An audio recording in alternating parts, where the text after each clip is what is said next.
Good evening, everyone. Welcome to the Building Centre. Welcome to Retrofit Meets.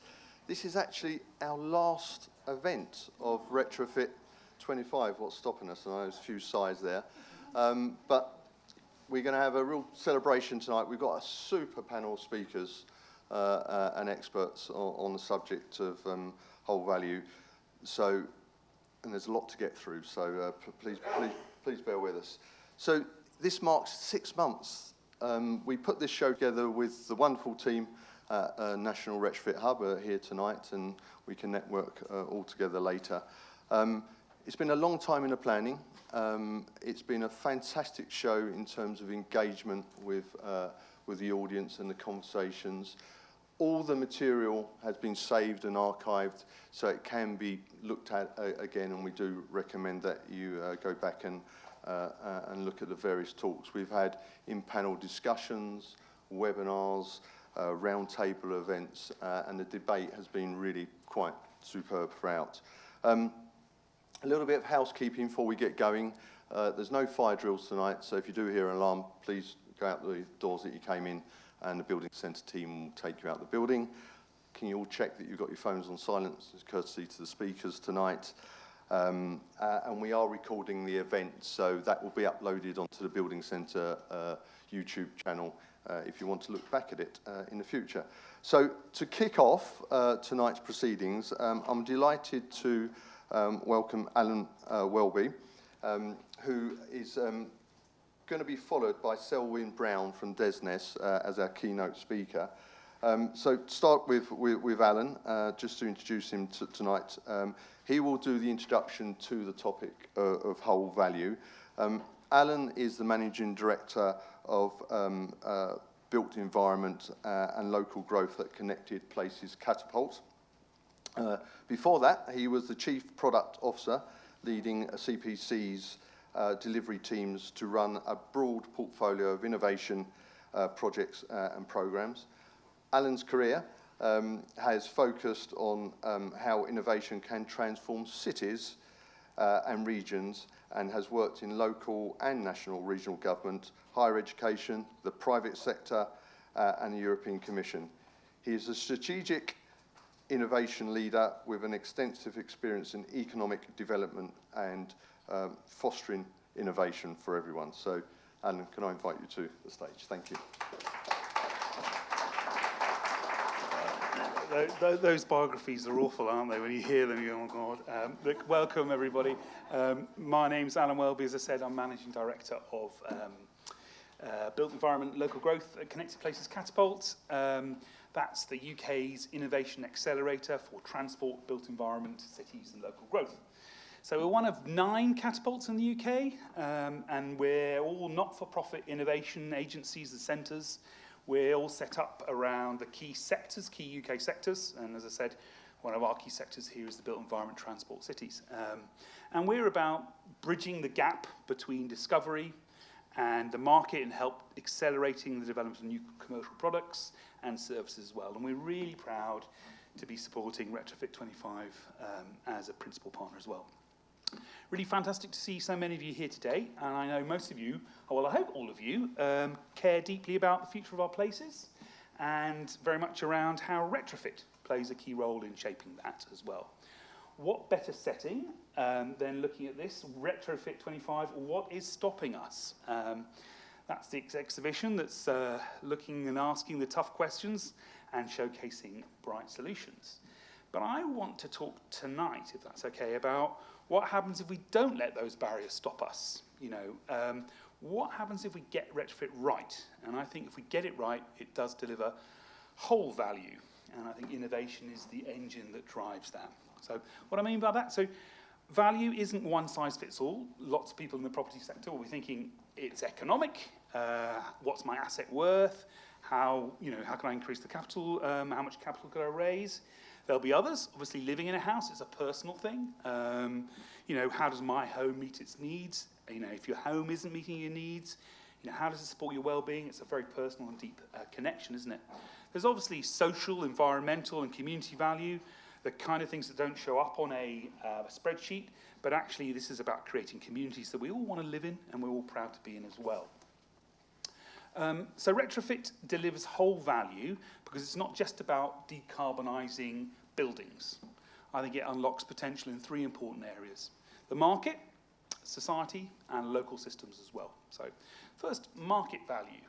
So clearly, retrofit is a serious growth opportunity for the UK PLC. So the UK retrofit sector has projected to be worth 360 billion by 2050. That's upgrading 29 million homes, and that could support over 500,000 jobs annually. So that's a significant impact for the UK. That's a major economic engine for local jobs, skills, innovation, and I think that's something that can reach all parts of the UK as well. It's not just a centre in one sole location. And we see innovation as central to that transformation of a market growth driver. So we're seeing a lot of work already around AI-driven energy modelling. We're looking at digital twin technologies. We're seeing new waves of tools and platforms to make retrofit faster, smarter, and much more cost-effective. And this exhibition today, I think, has showcased SMEs and startups that are really powering that shift. And we as the sector, we've got to unlock that. We've got to develop new supply chains and see how we can harness that. We're seeing, I think, at the event today, modular installation, bio-based materials, smart diagnostics, automated solutions, and that's all streamlining the approach to retrofit as well. Our programs that we use at CPC are very much helping partners to try and de-risk the adoption. So we have demonstrator programs, we have accelerator programs, and that validate those new approaches and connecting innovators with local authorities and housing providers to scale impact as well. Second key area I talked about was social. Retrofit improves lives. It does. Healthier homes means fewer hospital visits. In Oldham, we've been doing a lot of work developing a retrofit service blueprint to bridge the gap between building health and public health as well. And we're actually now looking to scale that up as well. When we tackle cold and damp and mould through retrofit, it doesn't just reduce NHS waiting lists, it gives people safer, warmer, more dignified places to live. So I think it's crucial, right at the fundamental of what we want in society. I think retrofit supports mental health and reduces social isolation and promotes healthy ageing as well. Innovation is key to that as well. I think we have new data tools that can identify vulnerable households, digital platforms for inclusive engagement and co-design with different communities as well. So innovation at the heart of that agenda. And then thirdly, we look at systemic value. So retrofit can build local capacity and also enhances capability along the supply chain. I talked about the need for growing different supply chains as well. We've got area-based approaches that can retrofit that unlock wider benefits. That can be community engagement programs in energy resilience, and we see a lot of different spillovers into different things. So there's a program we've run in Dudley. It's called Community Bees Project, and we see how retrofit can open doors to new approaches to micro-mobility and sustainable living as well. We've also been tackling the challenge around finance, and I think this is a real significant challenge for the retrofit sector. So innovation in finance as well. We worked with the sector to develop what we call net zero neighbourhoods. That's helping places to attract investment, scale up packages of programs that the private sector can understand and understand where that's coming, and the medium-term return for that will come through. And that delivers place-based, mixed tenure decarbonisation programs, and again, that drives health, resilience, and further drives just transition. So then, that's a very quick introduction in terms of some of the thinking we've got around whole value as well.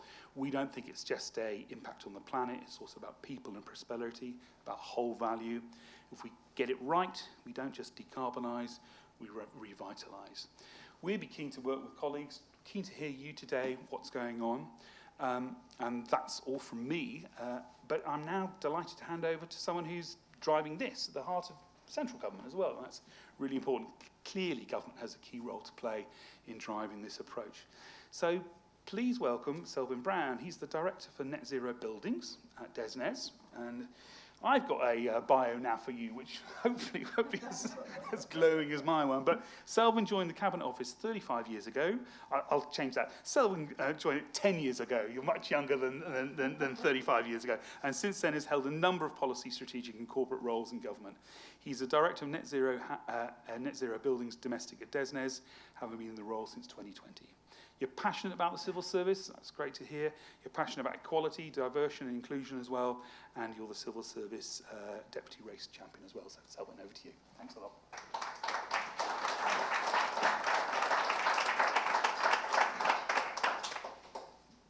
Well, thank you very much.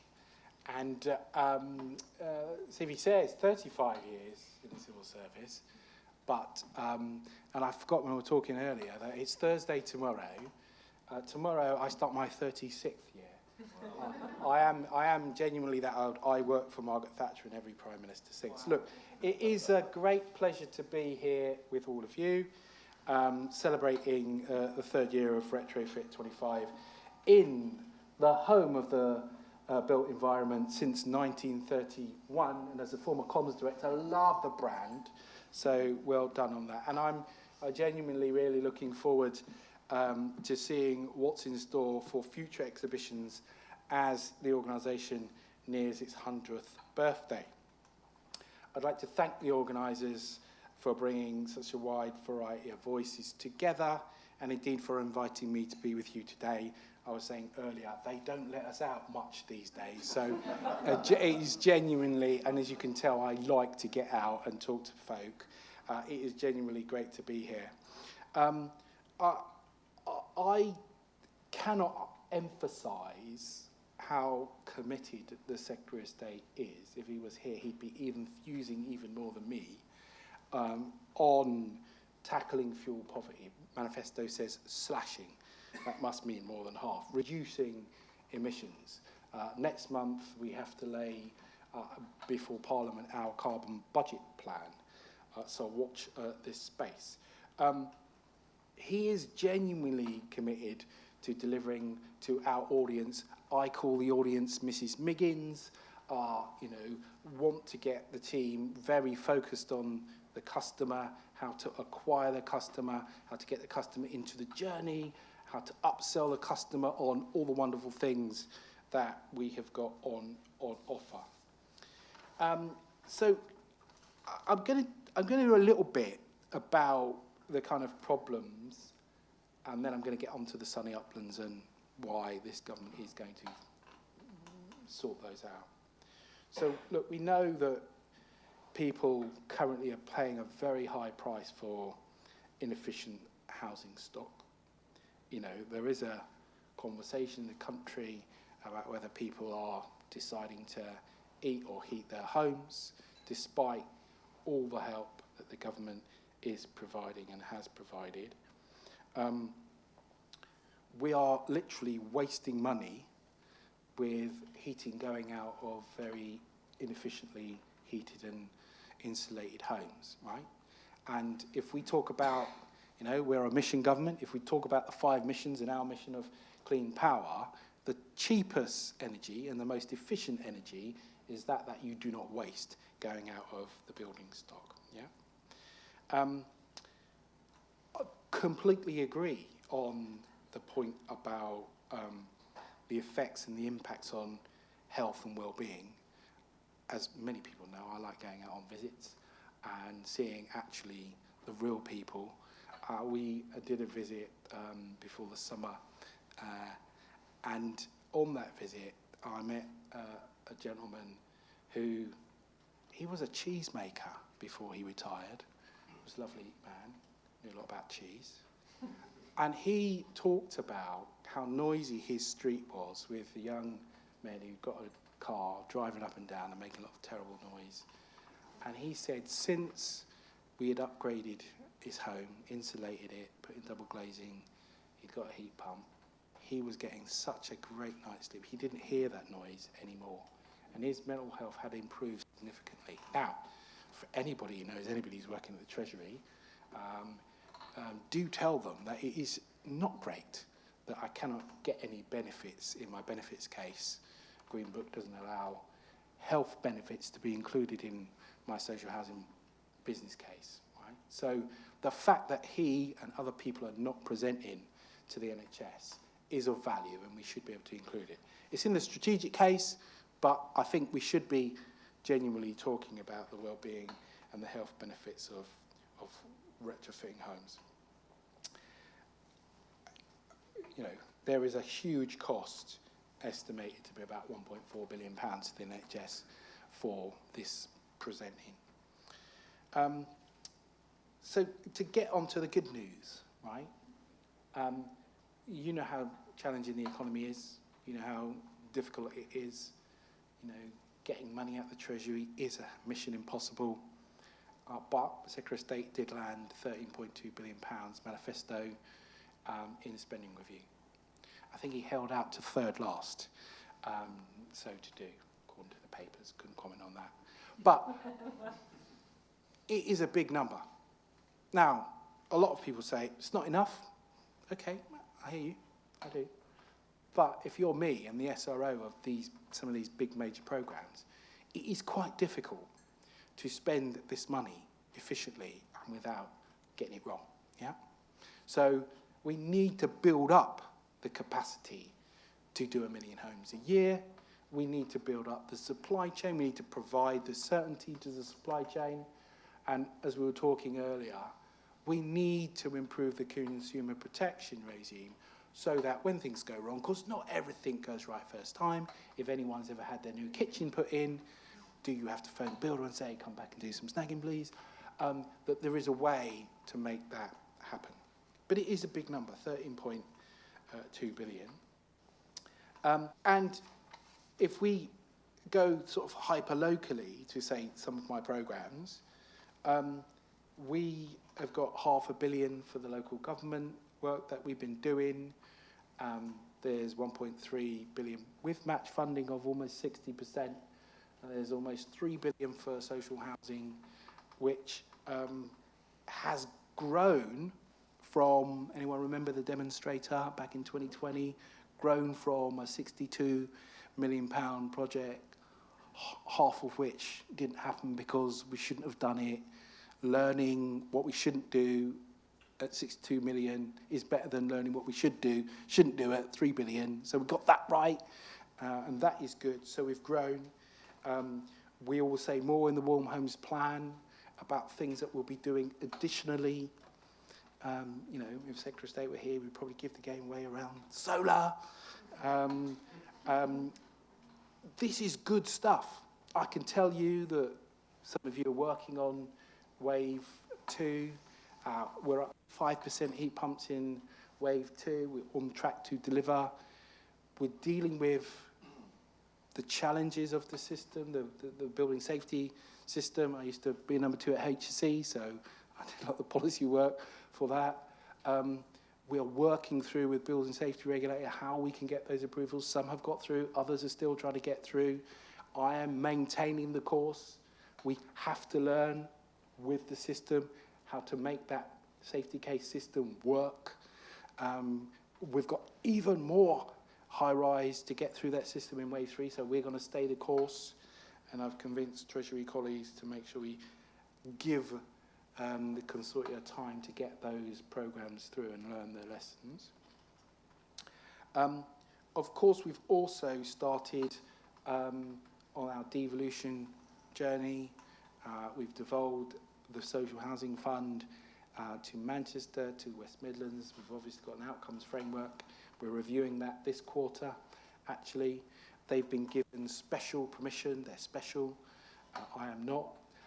They've been given the ability to vary funding over financial years. I may have very big multi-billion-pound long-term programmes, but every year I have to account to Treasury for the spending that year. Right, so that is quite challenging. They are able to carry the money over. As you probably know, retrofitting these large buildings in some cases is quite difficult, and they don't fit into annualised accounting systems. So that is a good thing. We're obviously, a lot of this stuff is very technical. I love technical delivery. So we've got the RISE system supporting people through delivery and learning all the lessons, so we don't all have to make, you know, as it were, the same mistake. What you want to know really is, well, what is all this leading to? Well, it's called the Warm Homes Plan. We have been working through the summer Actually, I went to Thailand for 2 weeks and left the team to it. We're working through the summer. It was great. I'm still there. We're working through the summer on what does this look like? How do you do 5 million homes from where we are now, about 400,000 homes a year? What support will the system have? How do you make into a program all of this delivery? How do the regulations play into that? How does the skills funding play into that? What does the area-based delivery look like? So you will, I promise you, very shortly have a warm homes plan. We're talking earlier about what has been the impact of reshuffle. I can tell you we're in right round for the warm homes plan. We are marching forwards. X-Machine just keeps going. And so I hope this autumn is a civil service autumn, so it runs all the way up to Christmas, we will publish the warm homes plan. And of course, it's not a plan, it's a strategy. And I don't know why we call it a plan, because it's a strategy. And if you know anything about civil service strategies, we have to follow it up with the bit of the detail. So if you I'm responsible for the social rented sector regulations, minimum standards, and so we are out for consultation on that. You will see we extended the deadline.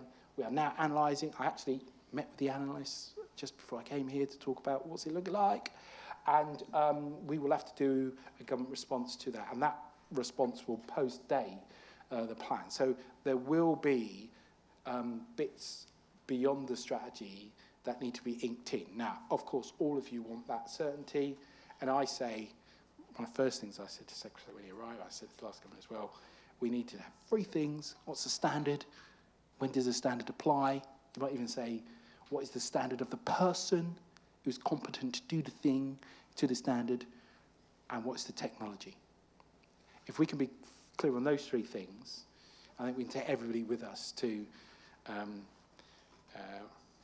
the 26 million homes and the 3 million non-domestic buildings that we need to retrofit in this space.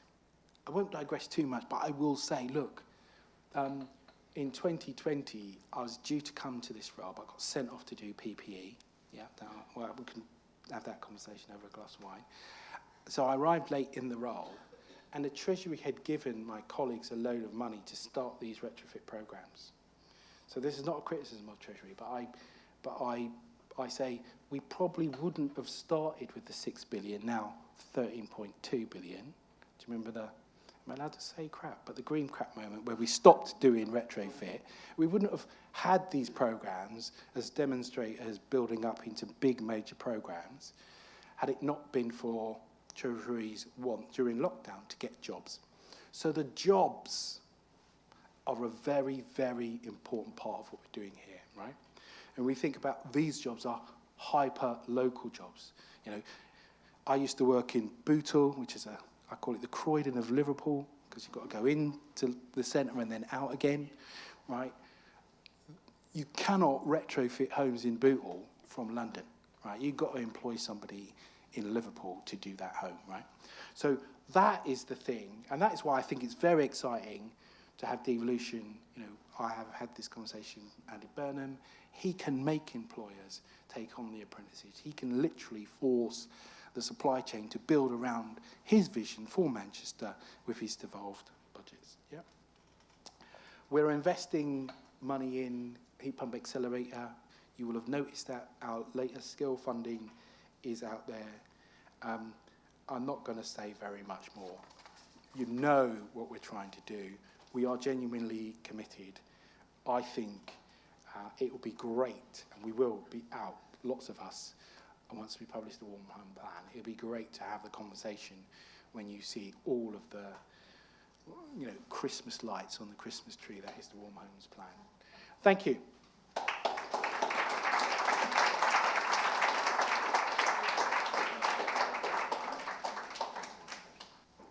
Selvin, thank you very much. Really interesting. I was just reflecting on what you're saying there. It's great to hear that the government is committed to improving our existing stock of homes.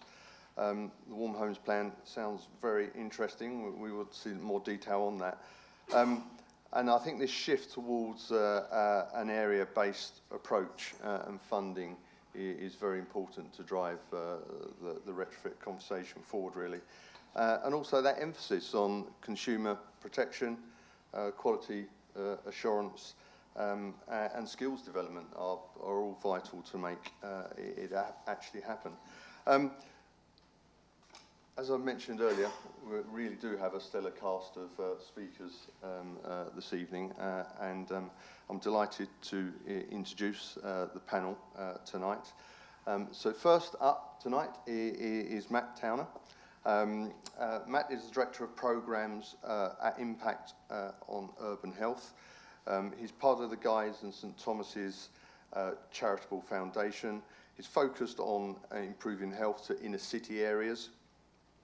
Matt leads the work to address health inequality across 4 main programmes areas. He was previously Programme Director for Health Effects of Air Pollution Programme, and in this role he led shaping the strategic direction for the programme, which aims to reduce air pollution emissions and associated health inequalities. I'm actually going to introduce all the speakers in one go just to make it easier. After Matt, Negin Ghorbani will speak. She is the head of Retrofit at the London Borough of Newham and the former Retrofit manager at Cambridge City Council. At Cambridge, she established the council's dedicated social housing retrofit team and led multiple major programmes, including the flagship Net Zero Retrofit pilot with ECD Architects. She's trained as an architect, and Negin is passionate about social equality and climate action in the built environment. Negin will also be joined by Marion from ECD Architects, last but certainly not least. And Marion is a certified passive house designer and associate of ECD Architects. As an architect, Marion has experience of applying sustainable, naturally ventilated and low energy solutions to various building types over her career, and it's led to a focus on large-scale social housing retrofit projects ranging from simple measures right the way through to complete whole house retrofit schemes. So I'd like to invite Matt to Neil. Thanks.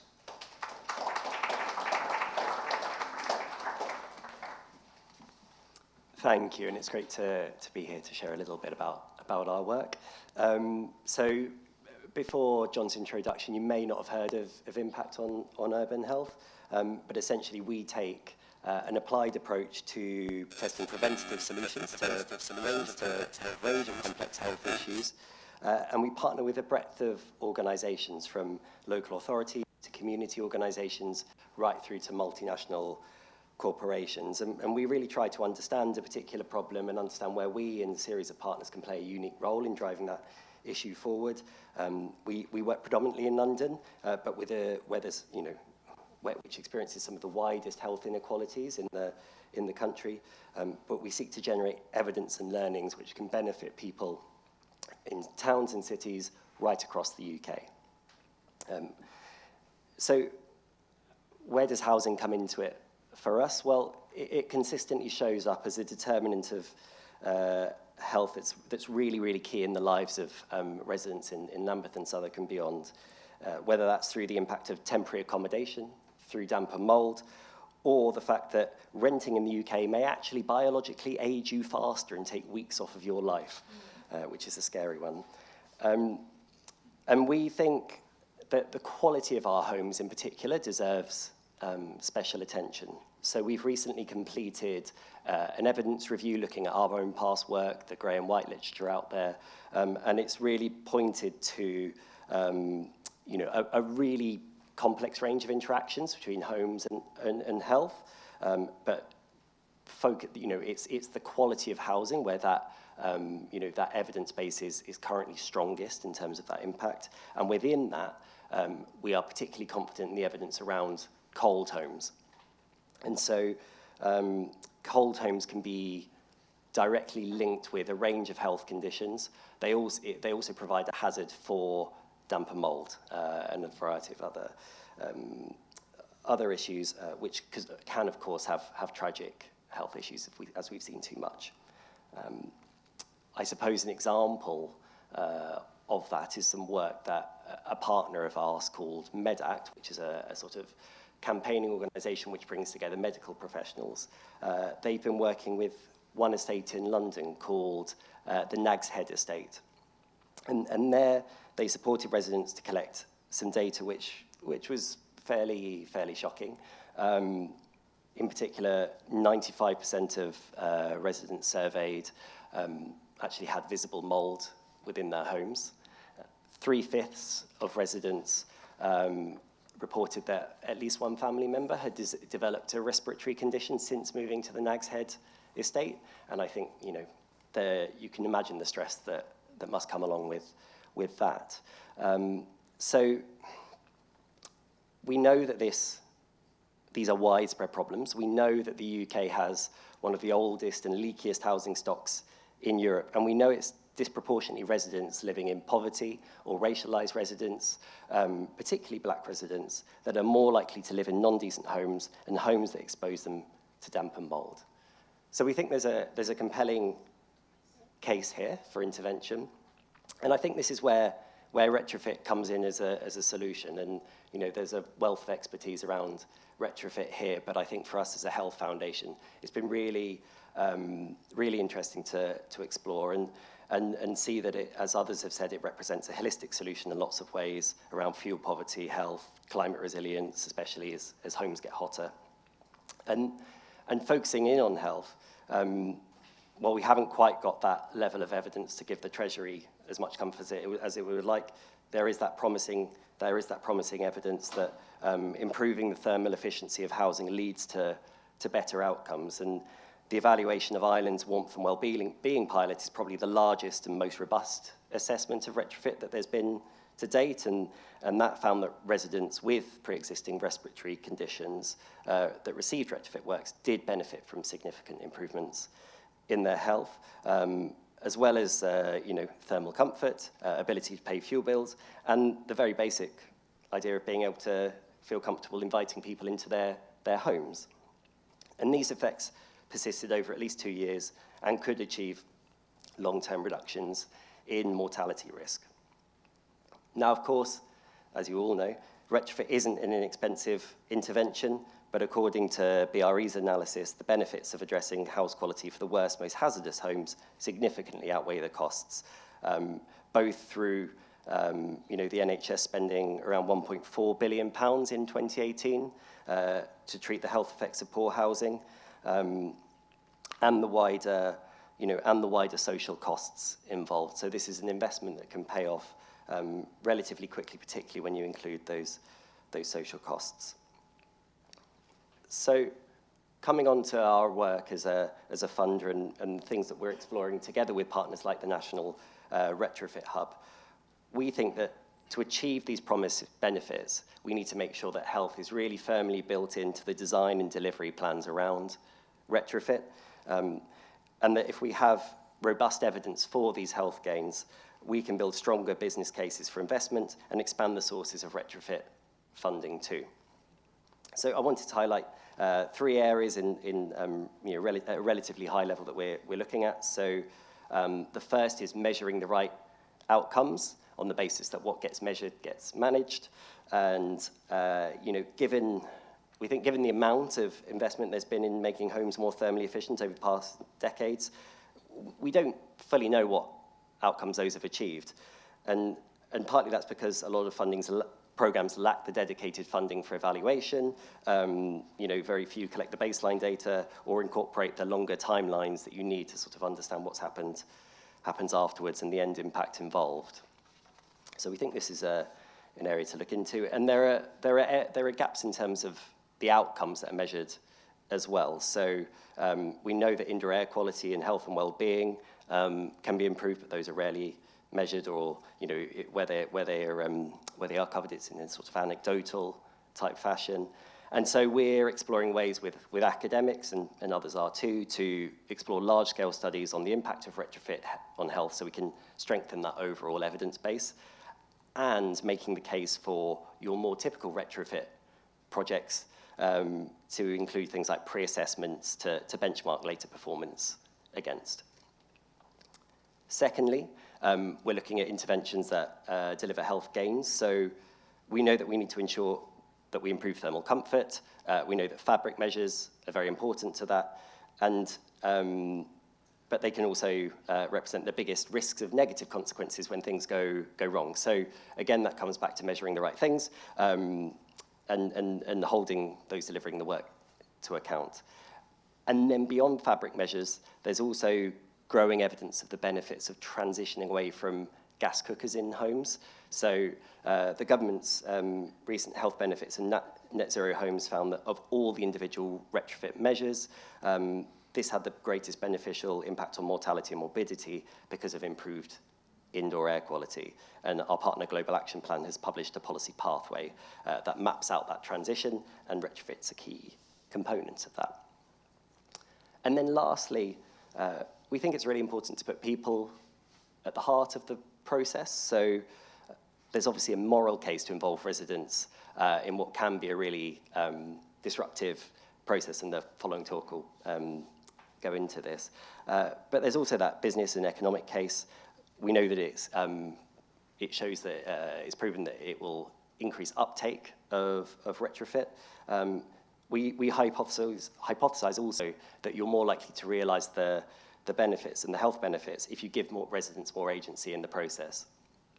So coming back to that Nag's Head estate example, you know, it was after years of seeing fixes that didn't solve their problems, their campaigning, the residents' campaigning, resulted in a housing association committing multi-million pound funding programs and appointing an independent advisory committee so that they could have oversight over what's going on. And ultimately that means they have a better understanding of what's happening in their own homes, and of course, sort of how to use things like ventilation systems, which, you know, sometimes we see don't get fully used once they're installed. I'll end there, but thanks very much for the opportunity to speak, and I'm looking forward to sharing learnings and collaborating with everyone else. Thank you.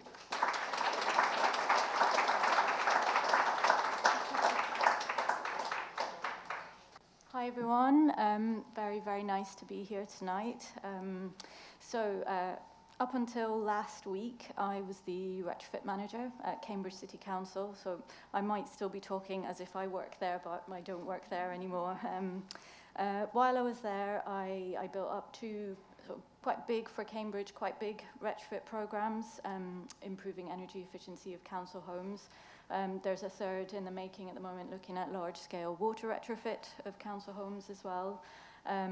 You know, we've retrofitted, I think over the last few years, hundreds of homes. It works out at something like one home every 3 days in the time that I was there. So very busy.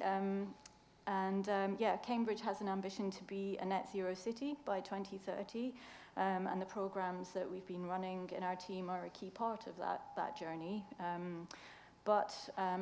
Like everyone has said tonight, you know, the programs are about a lot more than just reducing the carbon emissions.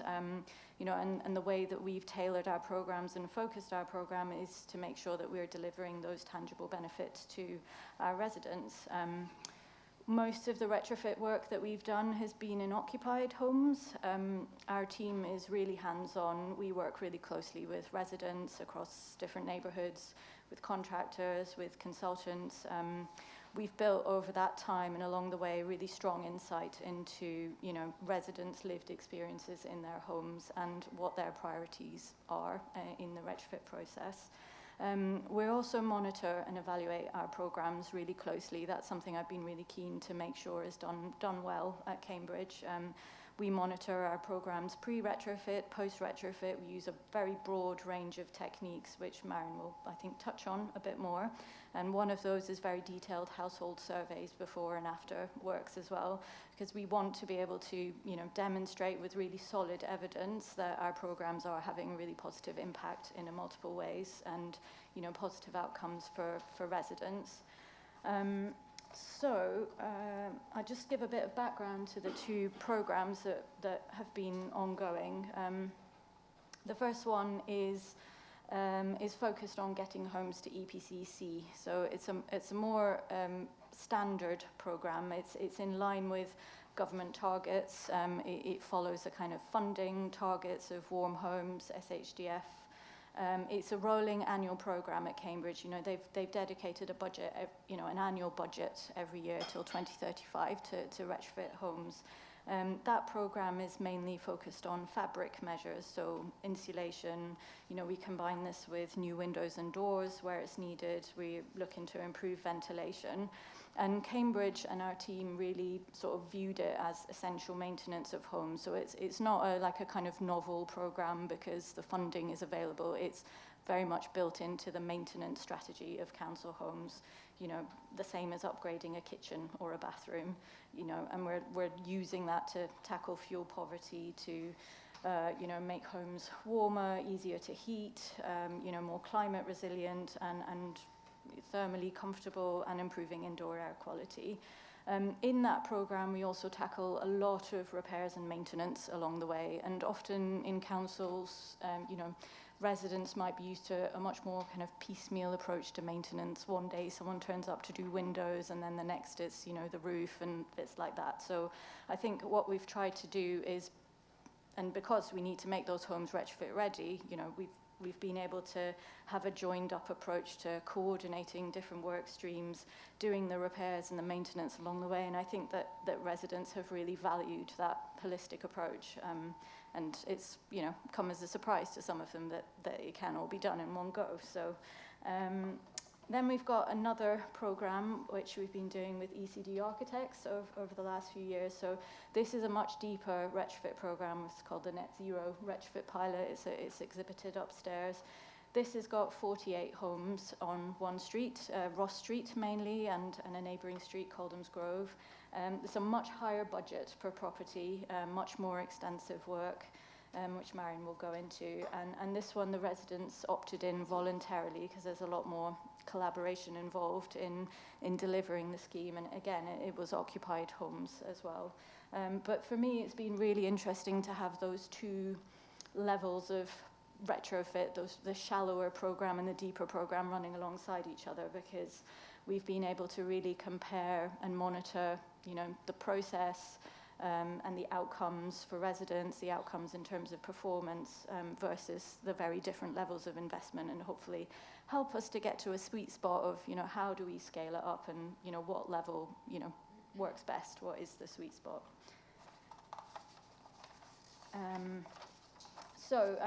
Common aspect between the two programs is street by street approach, which is how we've managed all our programs. And I think that it's quite obvious, but it's had a really positive impact in a few different ways. So each time we move from one street to the next, it's been an opportunity to engage with whole streets of residents at a time. That includes the tenants that we're working with directly, but also private homeowners, private renters, and it's really allowed us to promote the benefits of retrofit to a wide audience. So we use events and engagement to signpost homeowners to grants, to retrofit guides that are available for different typical Cambridge homes.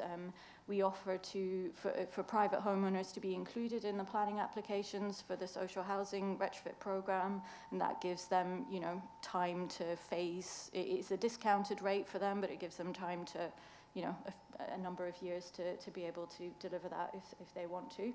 And we do things like involve them in picking render colours to their street, and they've got very good taste. It's been really good. So, and also I think it's really helped to increase uptake of the works, because all the neighbours talk to each other. On Ross Street, they signed up as whole terraces at a time, and I think it's really helped to bring people together generally.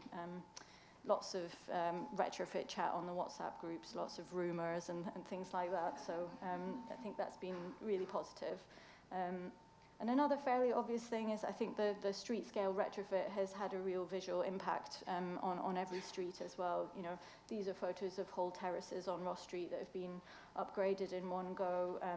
And we've seen that those, after doing that retrofit, it's triggered additional investment. So residents have improved their gardens, they've decorated their homes, and it's a real sign, a positive sign, I think, that, you know, people are proud of their homes and proud of their street. So, and we've also offered a lot of one-to-one support to help tenants to prepare for that works, and that's been a really valuable process as well. So one of the big things at Cambridge has been decluttering, you know, in anticipation of the works. We've got a tenant engagement lead who is trained in decluttering and professional cleaning, and it's been a super valuable, and just as a project in its own right has been really beneficial for general well-being of the, you know, the people involved in that process.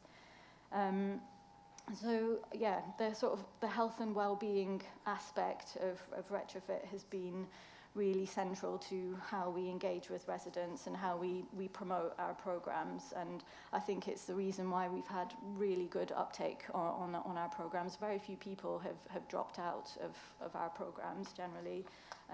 On Ross Street, the homes were mostly EPC D rated. We had some EPC C rated homes as well.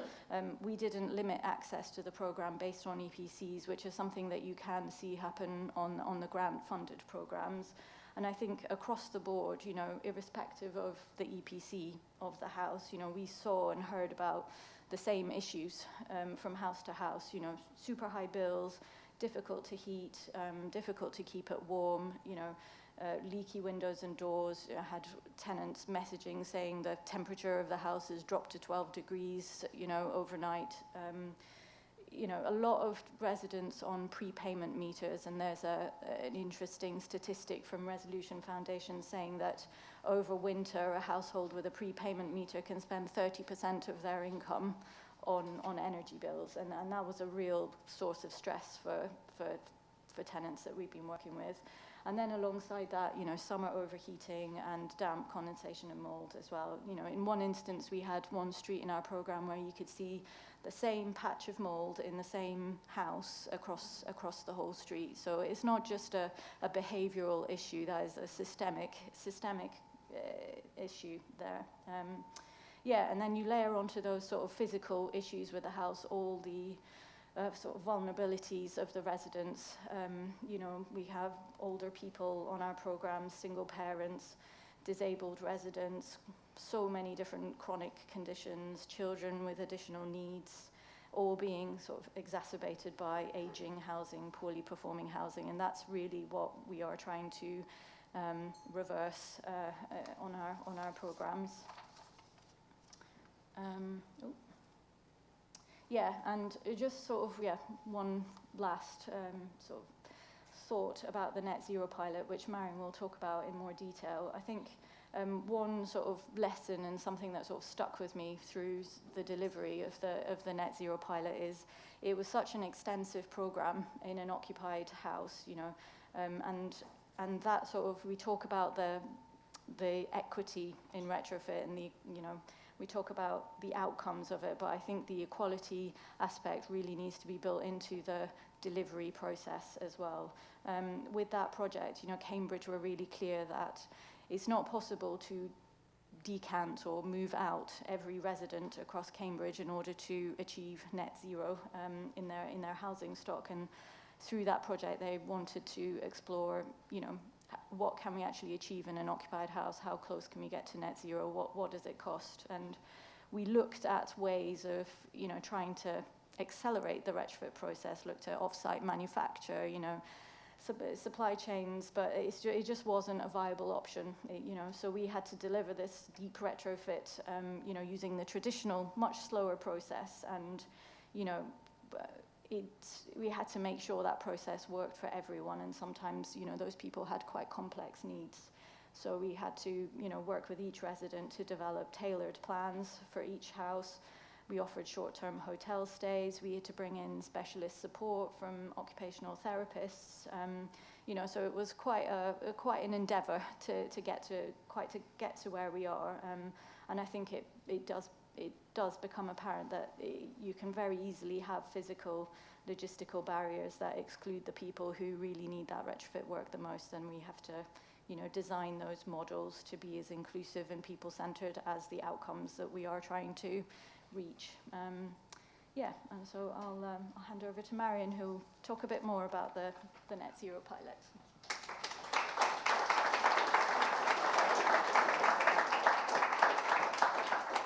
I don't like leaning over in the wrong direction, so I hope I'll do this, and hopefully you can all hear me very clearly. So I'm going into the very specifics now of the Net Zero project and looking at the individual houses. So this is one of our Ross Street houses, 1930s semi. We also had terraces, a very common solid wall house type all over Cambridge. It's one of Cambridge Council's most poorly performing archetypes, and I think that's probably the case across much of the country as well. As Negin mentioned, we carried out pre-retrofit monitoring. SOAP Retrofit were our consultant for that, who both took the data that we need to understand what's actually going on in the houses and detailed resident surveys. So going down and sitting and talking to somebody. I thought the key phrase from Matt's slide is that people are experts in their own lives. So actually sitting there and finding out what each resident really felt about their home was valuable. Some things that came out of this were things like, whilst overall air tightness was moderate, some rooms were terrible and some rooms were incredibly well sealed, and that was backed up by CO2 monitoring. For example, some bedrooms had incredibly high levels of CO2 overnight, and that's something that perhaps we hadn't expected. We sort of said, well, I think these houses might be quite leaky overall, but they're leaky there and not leaky there. So things like that were kind of key lessons. Low air movement as well, and low temperatures. You know, in March, indoor temperatures was typically sort of 15 up to 20 with some sort of outliers. And with low air movement, then, you know, built-in cupboards like this one demonstrating mold. But then on the positive side of these houses, they're generally structurally sound, nice layout, good big rooms, lovely big gardens. It's a very valuable part of the housing stock and definitely worth investing in. So the question from Retrofit 25 is what's stopping us? And I think what I'd add to that is what's stopping us doing more and adding the wider benefits to our retrofit that's in the first instance aimed at energy efficiency and decarbonisation. So on to the technical matters of what we did. This is our cutaway model, which you might already have seen in the exhibition upstairs. So there were a whole host of fabric and M&E measures delivered by our main contractor, Axis.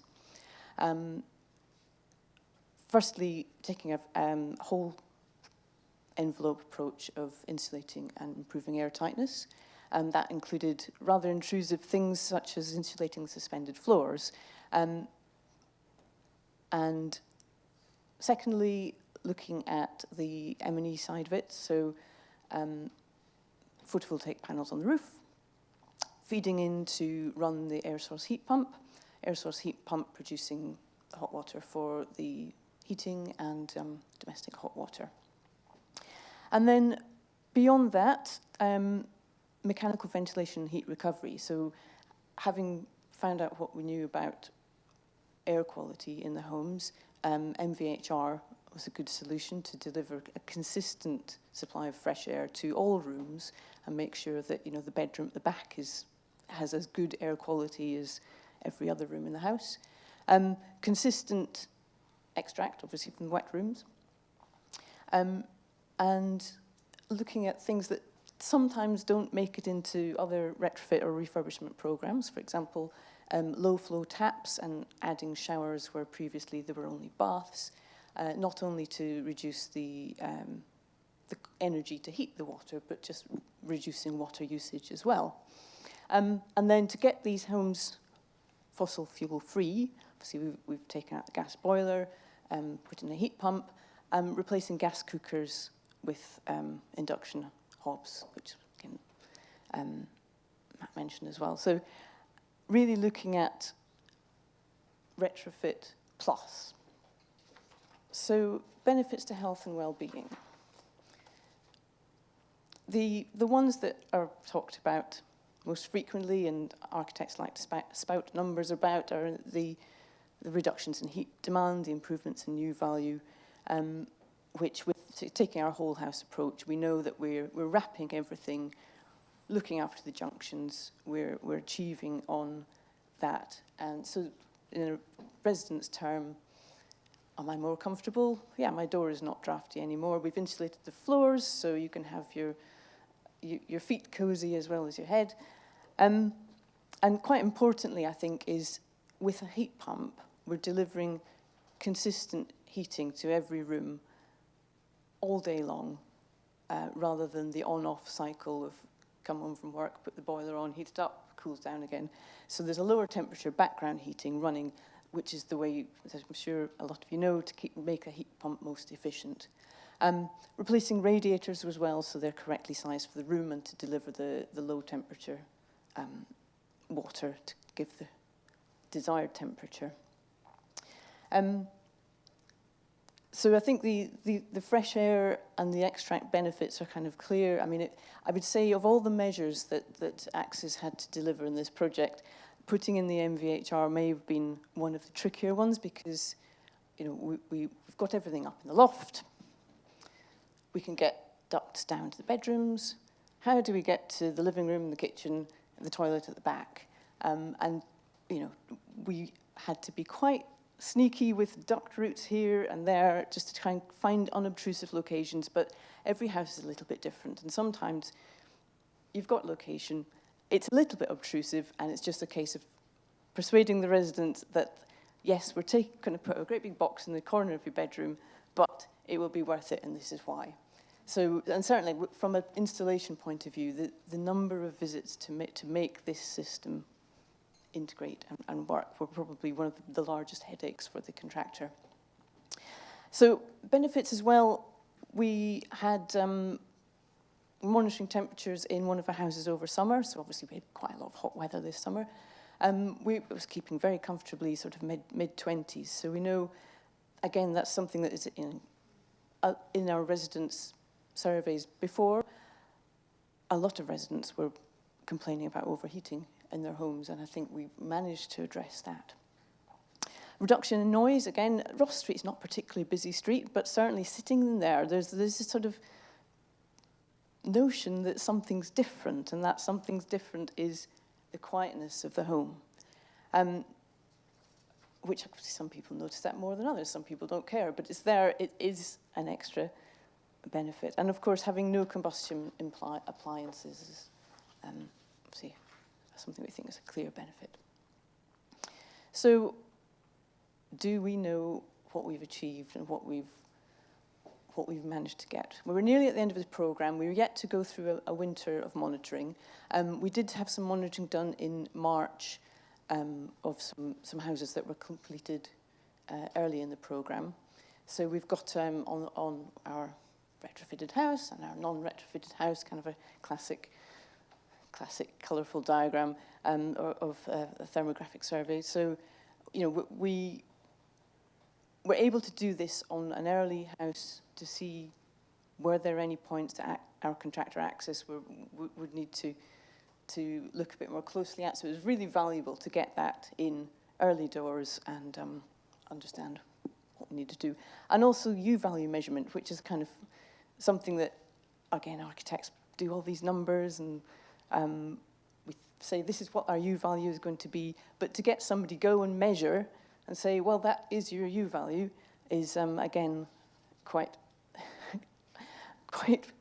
a relief, I say. We've had air tightness monitoring, and I think that's probably the one thing that's been very challenging to do with homes in occupation, because it's difficult to get to every little nook and cranny of a house. So our targets, I'd say it's probably fair to say our targets were fairly ambitious, and the results from air tightness testing so far have fallen a bit short of our targets. And we've been around, had smoke tests, understood what's happening, where smoke is actually in the test going through brickwork in ways that I perhaps hadn't appreciated before. So that's, again, really valuable to have the early completions to know that. So just looking at the whole value topic, and what this means above and beyond decarbonisation and carbon reduction, energy efficiency. So we know we've improved operational energy from the fairly poor levels of the uninsulated house. We've also done an embodied carbon study to see what this means in terms of decarbonisation.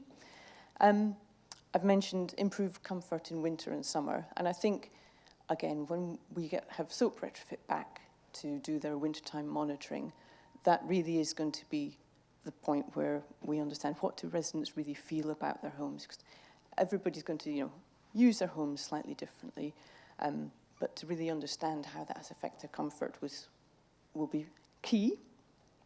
As Negin mentioned, residents have been able to move off prepayment meters. Periodic maintenance issues all tackled in one go.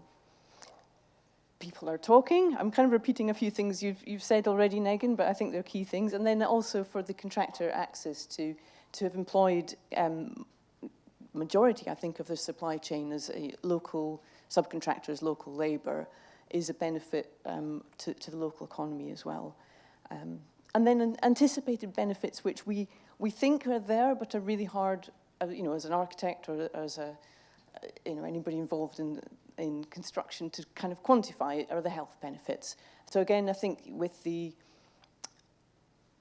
totally independent person going in, interviewing residents after they've lived in these houses through through a winter season, will give us some anecdotal evidence. It's never going to give us something that we say, yes, quantifiably, we know there are these health benefits, but I think we certainly would be able to get some indication from that. And I think the independent survey is probably quite a key thing here. And then the final sort of whole value thing is, I think people now on this street, on other streets nearby across Cambridge, have perhaps a better awareness of energy efficiency and decarbonisation. There were clearly some experts on our street anyway, but I think, just a wider knowledge is, for me, has to be a whole value benefit. So just to end saying, we're very grateful to Cambridge for commissioning us for this project, for our access and our contractor, and for all the other consultants you see listed at the bottom. It's been a fascinating project, and we're very keen to see the final outcomes. So thank you for listening.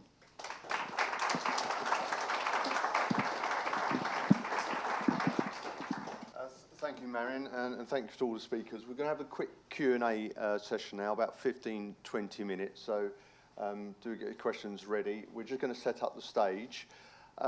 We've got a roaming microphone. My colleague Laura will come around, so if you put your hands up, she'll come and find you, and do please speak into the microphone, because as we are recording this event tonight.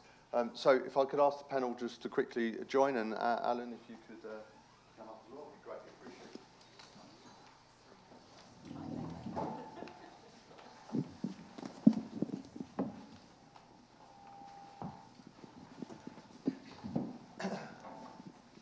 You okay there? A bit close to the edge right now, I'm a little bit concerned.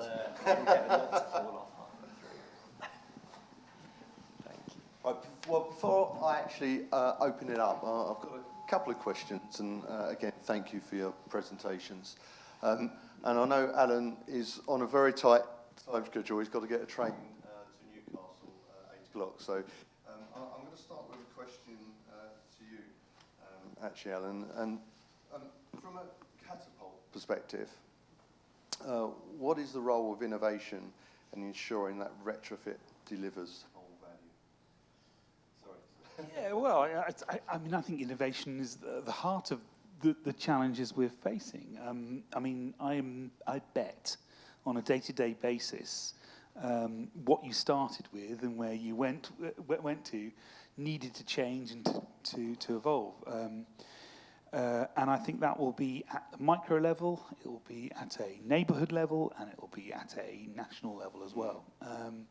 I mean, some of the work that we've been doing on sort of net zero neighbourhood work has been looking at how do we create scale retrofit. We've been doing this in Glasgow and Hounslow. How do we package up programs of scale that the private sector will invest in? The reality is a lot of councils have net zero targets. They'll have a lot of aging housing stock. Who pays for that? And the approach that you've taken is intensive, isn't it?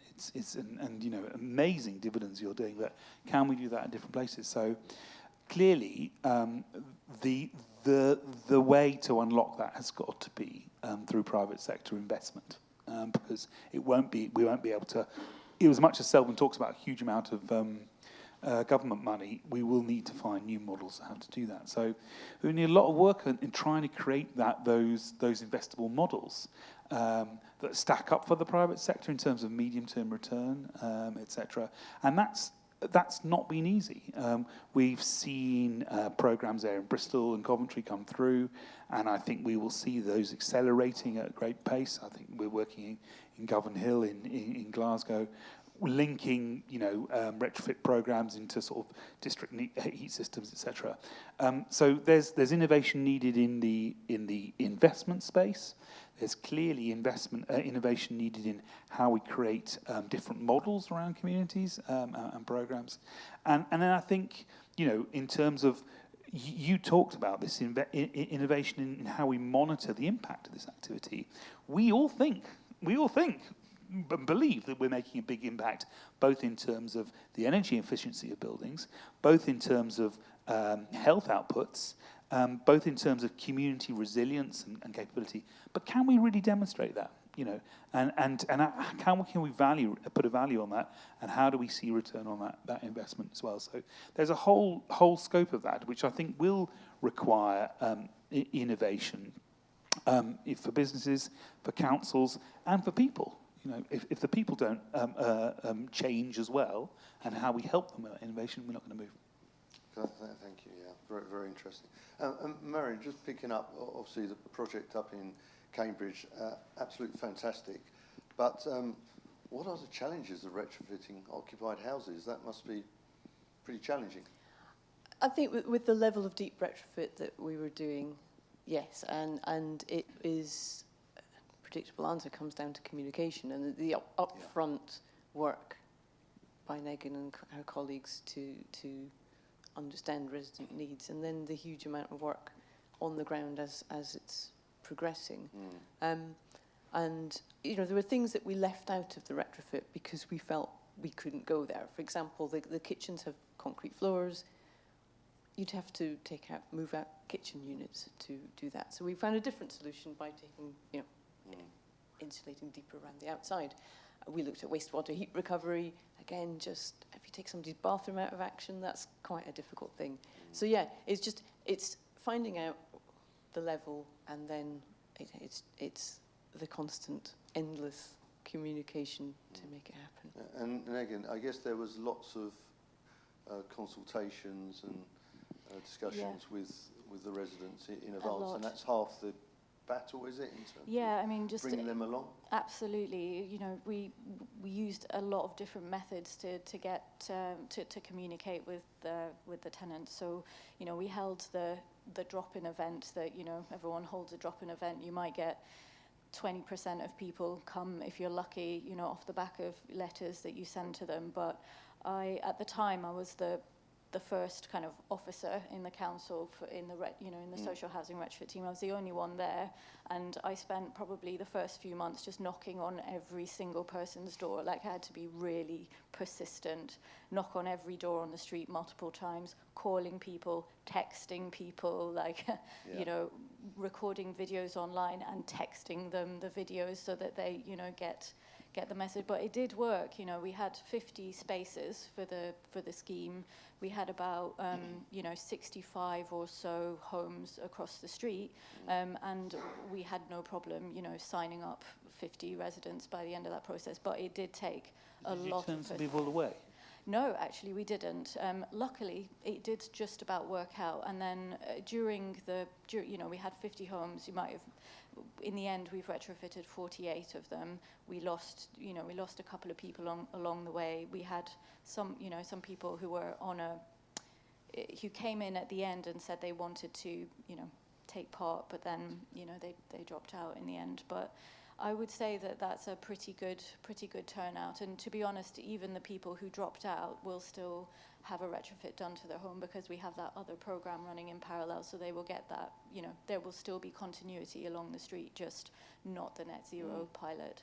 But I would add that there are also positives to having occupied homes as well, and I think Marion mentioned it, but I think, if you're going into a vacant property, you don't necessarily know the issues that are there, and having people who have lived in their homes, some of them lived in their homes for a long, long time. We've got a lot of long-term residents there. They really knew their homes inside and out. And also, they have a very keen eye for detail as well, and they have high standards, and they make sure that things get done properly, which I really appreciate as well, just having that extra pair of eyes, because it's a lot of, hundreds of homes, it's a lot to monitor, and, they've been really good at, I think they have been allies in that respect, in some cases too. So fantastic project, and you're clearly a trailblazer, so well done on that. Questions from the audience? Hans? Hi, much appreciated. So I just wanted to ask, I would hope a very obvious question is, in terms of the Cambridge, actually I'm talking about the EPCC program. What was the sort of average cost? Because I didn't hear you mention that for the houses on the EPC side. So we're retrofitting the same kind of house as on the net zero pilot. So we're focusing on the worst performing homes. Those are the sort of 1930s semis and mid terraces. On that one, we were doing external wall insulation, loft insulation, improving ventilation. It was averaging out around 30k per house, as a rough guide, but it varies between 25k and up to 40k, depending on the amount of extra maintenance you have to do, whether we're changing the windows or not, but as a standard, I'd say, around 30k. Did that include your costs as well? Because clearly the costs of No. intervention into places is quite an intense intervention. Yeah. That doesn't include staff costs. Right, okay. That is pure contractor works cost and some of the design costs. And if you add on staff costs and that, have you got any sense of what that would be? Good question. Probably difficult. It'd be really interesting because I'm quite interested in replicability. My maths on the spot might not be, but yeah, I mean, if you think we've got on that program, we're doing, someone mightn't be able to do the maths, but we're doing around 200 homes a year, and there was me and 2 other full-time staff, plus part-time resident engagement, plus an apprentice, amazing apprentice surveyor as well, who has learned a lot in the process as well. But that's quite a lot of staff for 200 homes a year. So I just wanted to say, well, it's less of a follow-up, just the context for that question, because it was interesting what Alan said about the necessity for private investment, right? Which is obvious, but I'm kind of interested because the whole issue about data collection and the kind of demonstration of return on investment really is a kind of private capital driven kind of idea, because ultimately, well, why is there a cost, for instance, on health benefits? I mean, that's more of a kind of viewpoint only if you're driving private capital into this kind of space. Now, so I understand the need, but it's just interesting, for instance, how we perceive the kind of levels of return on investment that would be required if you're looking at this from a, say, more public health point of view, as opposed to sort of, capital returns point of view. We don't quite. I mean, you've got interested to hear your point on this. We don't have the data to allow decision makers, for example, in the NHS, to see actually diverting some funding into prevention as opposed to dealing with the problem. That's a challenge, and NHS, local government have got real severe challenges in terms of funding. They're dealing with the here and now in many cases, so it's very difficult to show that return on investment. It's much easier to have that dialogue with the private sector because they understand that, if that makes sense. Now, some of the work that you're doing and we're trialling is trying to unlock some of that, but that's a significant gain to play. So the work you've done at the ground level of being able to demonstrate the health benefits, not just in terms of anecdotal evidence from discussions with people, but if we can monitor that over a 5-year, 10-year period and show actually how much the impact would have been in terms of services and the cost on the services, that's the place we need to get to. Matt, do you want to add anything to that? Yeah, in fact, before you do, I've just got to thank Alan, because Alan really does have to dash to get his train. Otherwise he'd be in trouble, and we haven't got a bed in the building centre. So again, thank you very much.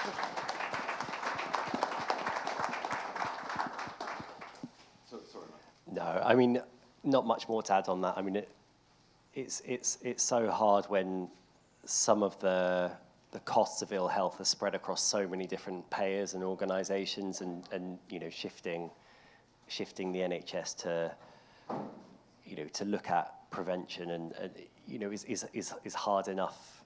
Even in quite proximate cases of here's a complex patient that's playing out with 3 different conditions and they're showing up in hospital every week.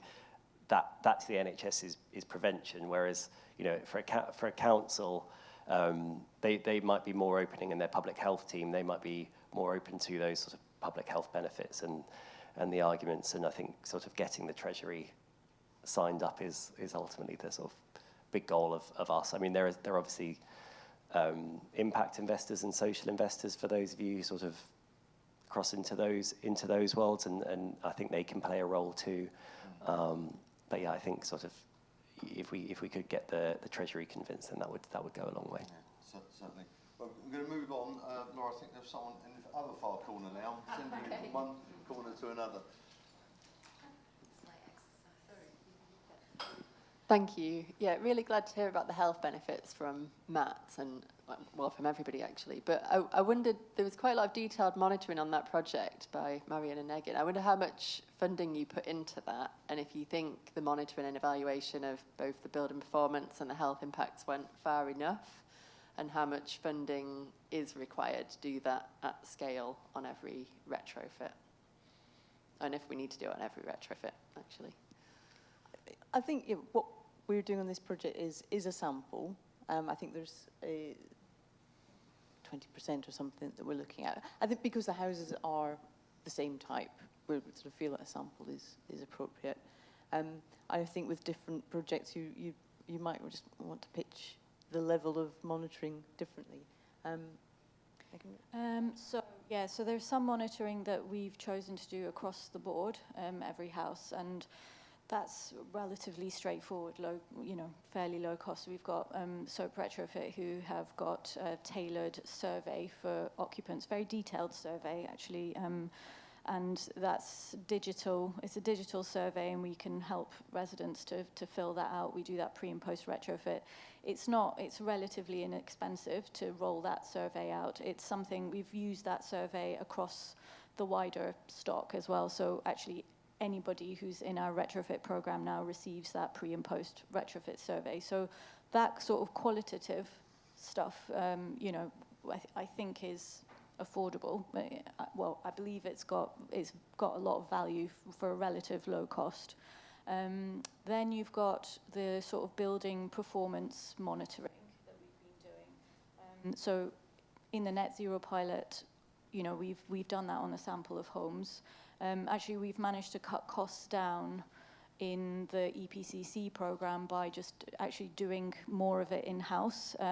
So we purchased our own monitor set for, not over a number of years, given we can use it for a number of years, it works out at relatively low cost. It's more resource intensive, but the cost of the kit itself was not much, and we trained ourselves up to use it and to install it in homes, and in that process we were able to talk to the residents and get the surveys done. It was, and it has been a struggle to get the resource to do it, but we have tried to make sure that at least 10% of homes every year gets that, you know, the sensors, the monitoring around temperature, humidity, CO2, doing the heat loss parameters. We've learned to do it in-house, so we're doing it relatively cheaply. But it can get incredibly expensive. There are lots of suppliers out there with very expensive kit, you know, and often it's permanent as well, so you can't move it from house to house. But I think, yeah, hopefully it's just something that will become more commonplace and will actually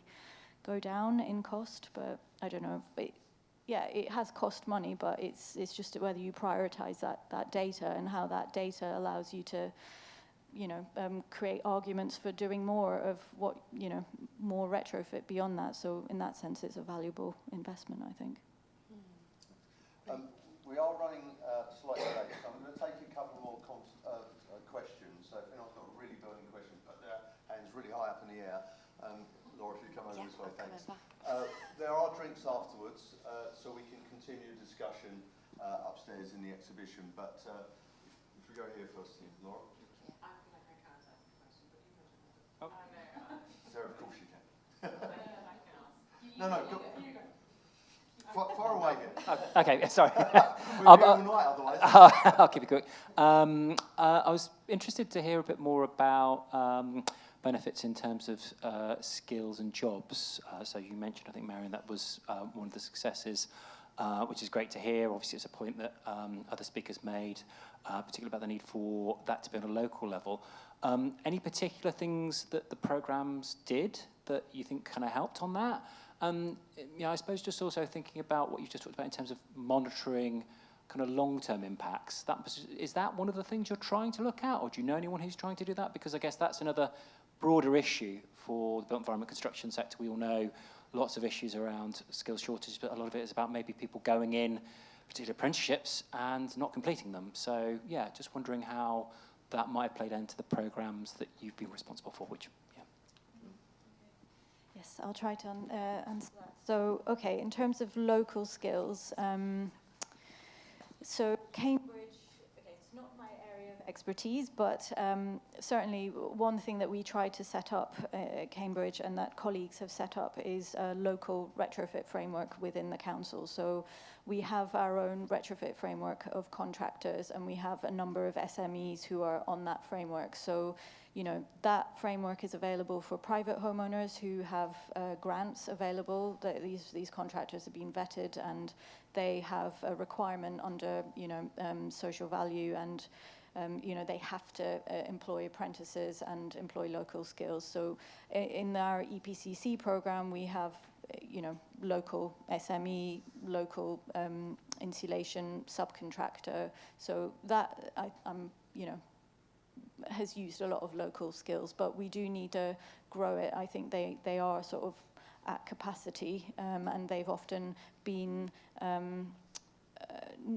you know, one of the key contractors we work for on that EPCC program has been wary about scaling up because of the turbulence around grant funding and, you know, not wanting to be part of that kind of boom and bust cycle. So they have stayed relatively level, but, you know, if we want to scale up, then we do need to see scaling up of local skills. We've also got, you know, apprentices in our own team as well. So, and that's been really successful, and I would love to see more of that in councils generally, and, you know, in Newham, that's something I would be really keen to look at.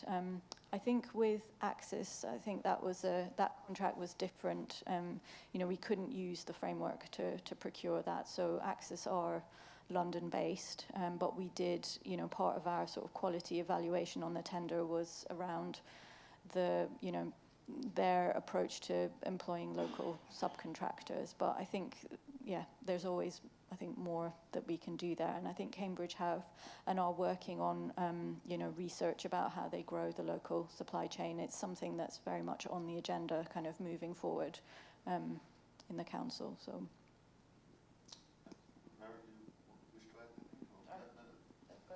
Let's take the final question. Final question, right? How much information and choice did you give residents, like with material options, like alternative bio-based plasters, mortars, that kind of stuff? And what was the general consensus and why? a fairly limited choice, to be fair, because we knew we had similar archetypes, but each house slightly different, and each household slightly different. So to introduce a wider range of choice would have made the programme perhaps too complicated to manage. So colour choices, so the render colour on the walls, door colour, they were residents' choices, and you know, there have been things as we've gone through the programme that we've had to tweak a bit to suit individual households. But we're just from the starting point of saying, this is what everybody will have, and it has just, you know, accommodated adaptations, more to do with sort of, you know, medical or personal needs rather than choice. It would be nice to offer everybody more choice on the measures in the retrofit, but I think too complicated to manage with, along with everything else. Agreed, yeah. Okay, I'm going to wrap it up there, and I want to really thank the panellists tonight, the speakers.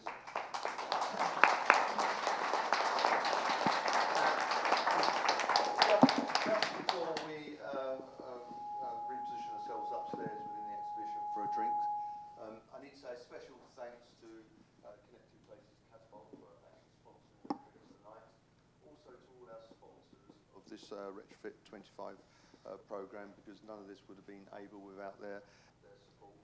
I also want to put a special thanks out to the National Retrofit team. Sarah and Rachel are here.